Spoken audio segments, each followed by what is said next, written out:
Hello friends, welcome to my YouTube channel. Friends, ये video उनके लिए है जो अ, अभी या तो एसएमडी मशीन चलाना सीख रहे हैं या काम सीख रहे हैं। जो एक्सपर्ट हैं उनके लिए तो नहीं है। और जो एसएमडी रिवर्क स्टेशन से आईसी निकालना या कोई कंपोनेंट निकालने में उनको प्रॉब्लम होती है, तो वो सारा मैं आपको इस वीडियो में बताऊंगा कि किस तरह से आपको इसको यूज़ करना है, जिससे और कंपोनेंट ना डैमेज हो, बगल के पीसीबी ना बर्न हो।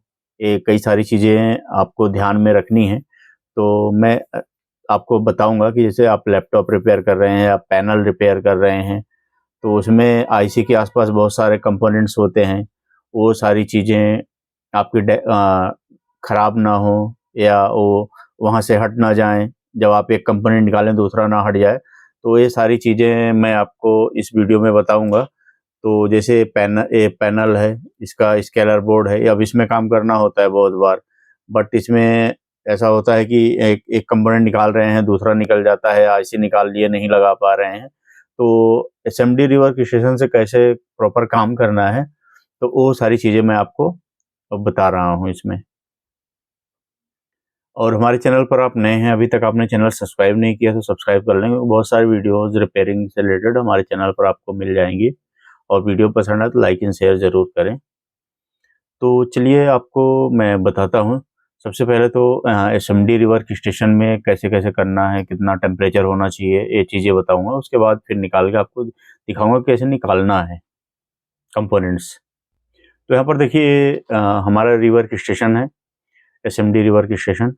तो अलग-अलग मॉडल का हो सकता है, बट जो एयर फ्लो है इसका ये एयर का है, और ये टेम्परेचर का अप डाउन है, और ये सेट करने का है। जितने पे सेट कर देंगे अपने आप, जब नेक्स्ट टाइम ऑन करेंगे तो उतने पे आ जाएगा टेम्परेचर। और ये सोल्डिंग आयरन का है, इनबिल्ट है, तो इसका भी टेम्परेचर इसी से होता है। एक ही साथ दो, अगर इसको रख देंगे तो काम करेगा, इसको रख देंगे तो काम करेगा, और हीट रहता है। तो अभी हम एसएमडी रिवर स्टेशन के बारे में बताएंगे, क्योंकि आयरन तो आप आयरन से तो काम कर ही लेंगे। और आयरन से भी काम करने के लिए आपको थोड़ा सा बार बार प्रैक्टिस करना होगा, हफ्ते 10 दिन तो आप कर सकते हैं। इससे भी अगर आप सीख रहे हैं तो कोई पुरानी पीसीबी ले लें, उस पर वही कंपोनेंट निकालें, लगाएं, ये ध्यान रहेगा। और साइड के कंपोनेंट ना हटें। स्टार्टिंग में हट भी रहे हैं, धीरे धीरे आपका हाथ सेट हो जाएगा। और इसमें एक प्रॉब्लम आती है, जब आप एक कंपोनेंट निकालते हैं, जैसे इस ट्वीजर से निकालेंगे तो ऐसे ऐसे हाथ हिलता है, तो वो सब प्रैक्टिस से सही हो जाता है। और उसका तरीका भी है कि आप ऐसे रख लें सरफेस पे, फिर निकालें, इसको पकड़ें तो कम हिलेगा। और अब चलिए इसको यहाँ से ऑन करते हैं। ये ऑन हो गया। अब इसमें ऑटो है, अगर ये हम हैंडल उठाएंगे तो ये यहाँ पर डिस्प्ले में टेम्परेचर आ जाएगा। तो ये देखिए इस तरह से ये मैंने उठा लिया है, तो यहाँ टेम्परेचर मैंने 400 पे किया है, तो उतने पे आ गया। अब एयर आपको देखना है, एयर इतना होना चाहिए कि आपका ऐसा ना हो कि खाली हीट से पीसीबी बर्न हो जाए और कंपोनेंट भी पूरा उसी में बर्न हो जाए। एयर अगर कम होगी तो इसका फिलामेंट ओवर हीट होगा, ये आगे का। तो एयर भी उसके अकॉर्डिंग होना चाहिए, बहुत कम नहीं होना चाहिए, नहीं तो बहुत लेट में आपका कंपोनेंट निकलेगा और ये ओवर हीट हो जाएगा। तो ये ध्यान रखना है। तो एयर, और बहुत हाई भी एयर नहीं होनी चाहिए, एयर एक लिमिट में हो। आपको पता चल जाएगा ऐसे करेंगे तो, बहुत तेज नहीं लगना चाहिए।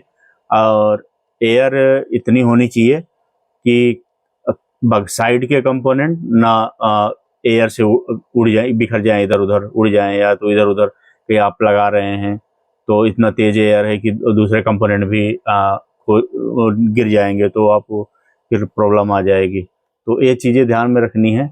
और टेम्परेचर आप अपने अकॉर्डिंग कर सकते हो। जैसे इसमें 500 तक मैक्सिमम, मैं 400 पे निकालता हूँ।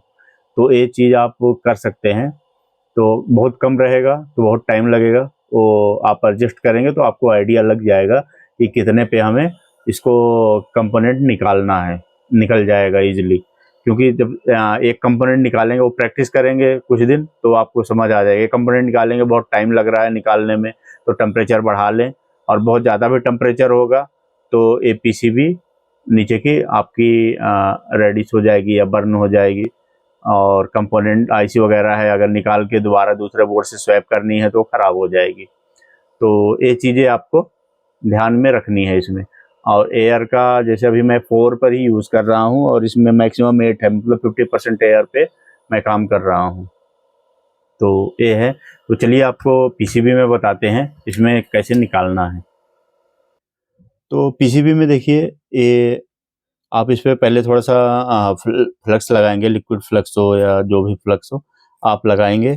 उससे क्या होता है, तो थोड़ा सा मेल्ट होने में सही रहता है और ये बर्न नहीं होता, थोड़ा जल्दी निकल जाता है। तो फ्लक्स लगा लेंगे इन एसएमडी कंपोनेंट्स पर, जैसे रेजिस्टेंस है दिख रही है, कैपेसिटर हैं, तो जब इनको अगर निकालना है, शॉर्ट हैं या खराब हैं।